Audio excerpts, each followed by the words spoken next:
আল্লাহর রসুল বৈশা আছেন তো জিবরিল আলাইহিস সালাম হাসতে হাসতে আসছে, বড় খুশি আজকে। আল্লাহ রসুল জিজ্ঞাসা করছে এত খুশি কেন? বলছে সুসংবাদ নিয়ে আসছি, আপনিও খুশি হয়ে যাবেন। বলছে কি সুসংবাদ? 70,000 উম্মত আপনার হিসাব কিতাব ছাড়া জান্নাতে যাবে। তো শুনতে দেরি, চেহারা মলিন হইতে দেরি হয় নাই। তো জিবরিল আলাইহিস সালাম বললেন এটা কি? আপনি তো খুশি হওয়ার কথা, চেহারা মলিন হলো কেন? মাত্র 70,000, আমার সাহাবী তো 1.25 লক্ষ, কিয়ামত পর্যন্ত উম্মতের কি হবে? এই জন্য চেহারা মলিন। আপনি কি নিতে রাজি না? নিতে রাজি না এই কথা বলতেছি না, কিন্তু ভাবতে হবে এটা বলতে পারি।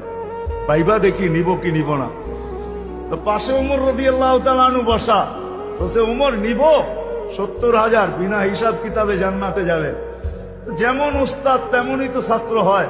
না 1.25 লক্ষ তো আমরাই, কিয়ামত পর্যন্ত মানুষের কি হবে? কি করব? ফেরত পাঠায় দেন, বলেন বাড়ায় নিয়ে আসতে। তো বলছে মশওয়ারা হয়ে গেছে, নিতে পারি না, আল্লাহকে বলো বাড়ায় দিতে। তো পাঠায় দিছেন, জিবরিল আলাইহিস সালাম ফিরে আসছে। তো বলছে জিবরিল কি খবর?